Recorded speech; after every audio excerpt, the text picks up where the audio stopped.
বাংলার রাজনীতিতে এবার সবচেয়ে বড় ঝড় তুলেছে কোনো নেতা না, কোনো নির্বাচন না, এমনকি কোনো দুর্নীতির অভিযোগও না, একটি অবলা প্রাণী, গরু। হ্যাঁ দর্শক, শুনতে অবাক লাগলেও এটাই এখন পশ্চিমবঙ্গের বাস্তবতা। নবান্নের করিডোর থেকে শুরু করে গ্রামের চায়ের দোকান, শহরের মোড়ের আড্ডা, কলেজ ক্যাম্পাস কিংবা বাজারের চায়ের কাপ, সবখানে এখন একটাই আলোচনা: কোরবানি, গরু আর রাজনীতি। একসময় মানুষ আলোচনা করত উন্নয়ন নিয়ে। রাস্তা, কর্মসংস্থান, হাসপাতাল, শিক্ষা এসব ছিল রাজনৈতিক বিতর্কের কেন্দ্রবিন্দু। কিন্তু এখন সেই জায়গা দখল করে নিয়েছে গরু রাজনীতি। আর এই রাজনীতি এমন এক বিস্ফোরক মোড় নিয়েছে যার কাঁপন শুধু কলকাতায় নয়, সরাসরি এসে লাগছে ঢাকার পশুহাটেও। কোরবানির ঈদ সামনে, ঠিক এই সময়ই পশ্চিমবঙ্গে শুরু হয়েছে এক নজিরবিহীন রাজনৈতিক টানাপোড়েন।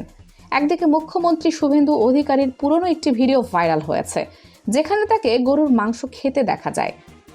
আর অন্যদিকে সেই একই নেতা এখন গবাদি পশু জবাইয়ের ওপর কঠোর বিধিনিষেধ জারি করে পুরো রাজ্যকে তোলপাড় করে দিয়েছেন। সোশ্যাল মিডিয়ায় এখন একটাই প্রশ্ন ঘুরছে: যিনি নিজে গরুর মাংস খেয়েছেন, তিনিই আজ কোরবানির উপর এত কঠোর কেন? এই প্রশ্নের উত্তর খুঁজতে গিয়ে পশ্চিমবঙ্গের রাজনীতি এখন এক ভয়ঙ্কর সংঘর্ষের মুখে দাঁড়িয়ে গেছে। ধর্ম, ভোট ব্যাংক, ব্যবসা আর সাধারণ মানুষের পেটের লড়াই সব একসাথে মিশে তৈরি হয়েছে এক বিস্ফোরক পরিস্থিতি। ঈদুল আজহার ঠিক আগে পশ্চিমবঙ্গ সরকার 1950 সালের পশু জবাই নিয়ন্ত্রণ আইন কঠোরভাবে কার্যকর করার নির্দেশ দেয়।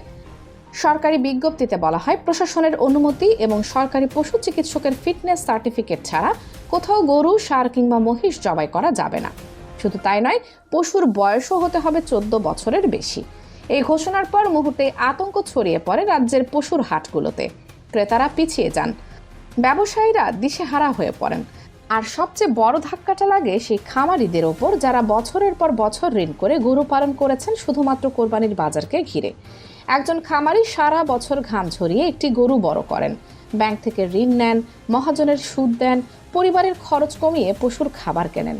তার আশা থাকে ঈদের বাজারে ভালো দাম পাবেন। কিন্তু হঠাৎ করে রাজনৈতিক সিদ্ধান্ত তাদের সব হিসাব ওলটপালট করে দিয়েছে।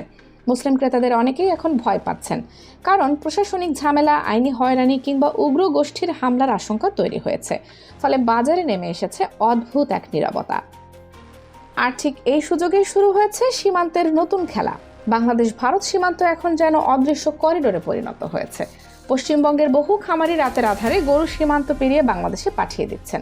চাঁপাইনবাবগঞ্জ সহ বিভিন্ন সীমান্ত এলাকায় এখন অবিশ্বাস্য কম দামে ভারতীয় গরু পাওয়া যাচ্ছে।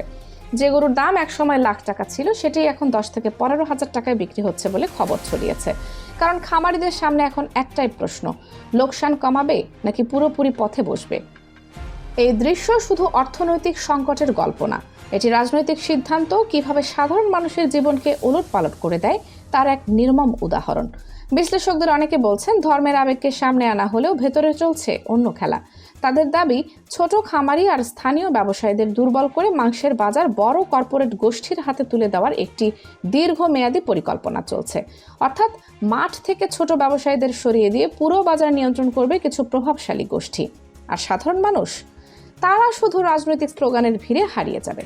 কিন্তু এই সিদ্ধান্তের বিরুদ্ধে এবার যে প্রতিরোধ তৈরি হয়েছে, তা নবান্ন হয়তো কল্পনাও করতে পারেনি। এই লড়াইয়ের সামনে সারিতে উঠে এসেছেন তৃণমূল কংগ্রেসের আলোচিত সংসদ সদস্য মহুয়া মৈত্র। অনেকে তাকে রাজনীতির অগ্নিকন্যা বলেন, কারণ তিনি কথা বলেন সরাসরি, ভয় পান না। আর এবারও তার ব্যতিক্রম হয়নি। কোরবানির আগে পশু জবাইয়ের উপর কড়াকড়ির বিরুদ্ধে কলকাতা হাইকোর্টে মামলা করেছেন মহুয়া মৈত্র। তার বক্তব্য ছিল অত্যন্ত স্পষ্ট এবং বাস্তবমুখী। তিনি আদালতে বলেন, উৎসবের প্রস্তুতি একদিনে হয় না। গরিব মানুষ মাসের পর মাস কষ্ট করে পশু বড় করেন, আর যারা এই পশু বিক্রি করেন তাদের বড় অংশই হিন্দু খামারি। এই বক্তব্য যেন পুরো রাজনৈতিক সমীকরণই পাল্টে দেয়। কারণ এতদিন যে বিষয়টিকে শুধুই হিন্দু মুসলিম বিভাজনের রঙে দেখানো হচ্ছিল, মহুয়া সেটিকে টেনে আনলেন জীবিকা আর অর্থনীতির প্রশ্নে। তিনি কার্যত দেখিয়ে দিলেন, ধর্মের নামে রাজনীতি করতে গিয়ে সরকার নিজের রাজ্যের গরিব হিন্দু খামারিদেরই সবচেয়ে বেশি ক্ষতি করছে। মহুয়া মৈত্রের এই অবস্থানের পর সাধারণ মানুষের মধ্যে ব্যাপক আলোচনা শুরু হয়। অনেকে তাকে সংখ্যালঘুদের কণ্ঠস্বর বলছেন, আবার বহু হিন্দু খামারিও তাকে নিজেদের পক্ষে দাঁড়ানো নেতা হিসেবে দেখতে শুরু করেছেন। কিন্তু রাজনীতিতে প্রতিপক্ষ কখনো চুপ করে বসে থাকে না। মহুয়া মৈত্র সরকারের সমালোচনা করতেই তার বিরুদ্ধে থানায় FIR করা হয়। অভিযোগ তোলা হয় সাম্প্রদায়িক সম্প্রীতি নষ্টের। তবে প্রশ্ন উঠছে, একটি FRI কি সত্যি একজন জনপ্রিয় নেত্রীর কণ্ঠ থামিয়ে দিতে পারে? এরই মধ্যে পশ্চিমবঙ্গের রাজপথ উত্তপ্ত হয়ে উঠেছে। বিধানসভা চত্বরে বিক্ষোভ করেছেন তৃণমূল কংগ্রেসের ৩৬ জন বিধায়ক। তাদের অভিযোগ, বিজেপি সরকার মানুষের ধর্মীয় অধিকার এবং জীবিকার উপর সরাসরি আঘাত এনেছে। শুধু তৃণমূল নয়, অন্য বিরোধী নেতারাও এখন মাঠে নেমেছেন। আইএসএফ নেতা নওশাদ সিদ্দিকী থেকে শুরু করে বিভিন্ন রাজনৈতিক দলের নেতারা রাস্তায় নামার হুঁশিয়ারি দিয়েছেন। তাদের বক্তব্য পরিষ্কার, যদি জোর করে এই সিদ্ধান্ত চাপিয়ে দেওয়া হয় তাহলে লাখো মানুষ রাজপথে নামবে। সবচেয়ে নাটকীয় ব্যাপার হলো যে বিভাজনের রাজনীতি করে রাজনৈতিক সুবিধা নেওয়ার চেষ্টা হয়েছিল, সেটাই এখন উল্টো ফল দিচ্ছে। আজ পশ্চিমবঙ্গে হিন্দু খামারি আর মুসলিম ক্রেতা দুজনের স্বার্থ একই জায়গায় এসে মিলেছে। একজন বাঁচতে চান নিজের ব্যবসা নিয়ে, আরেকজন চান ধর্মীয় উৎসব পালন করতে। দুজনেই এখন ক্ষুব্ধ, দুজনেই উদ্বিগ্ন। রাজনীতির দাবার বোর্ডে এই মুহূর্তে শুভেন্দু অধিকারী যেন এক জটিল ফাঁদে আটকা পড়ে গেছেন। একদিকে ভাইরাল ভিডিও নিয়ে সমালোচনা, অন্যদিকে খামারিদের ক্ষোভ, তার উপর আদালতের মামলা, বিরোধীদের আন্দোলন, সীমান্তে গরু পাচারের অভিযোগ। সব মিলিয়ে পরিস্থিতি এখন ভয়ঙ্কর চাপের। যে সিদ্ধান্ত দিয়ে রাজনৈতিক ফায়দা তোলার পরিকল্পনা ছিল, সেটি এখন বুমেরাং হয়ে ফিরে আসছে। বাংলার রাজনীতি এখন আর শুধু ভোটের হিসাব না, এটি এখন মানুষের পেটের লড়াই, জীবিকার লড়াই এবং অস্তিত্বের লড়াইয়ে পরিণত হয়েছে। আর এই লড়াই কোথায় গিয়ে থামবে, সেটাই এখন সবচেয়ে বড় প্রশ্ন। দর্শক, আপনি এই পুরো ঘটনাকে কিভাবে দেখছেন? এটি কি সত্যিই ধর্মীয় রাজনীতি, নাকি এর পেছনে আছে আরো বড় কোনো অর্থনৈতিক খেলা? আপনার মতামত অবশ্যই কমেন্টে জানান।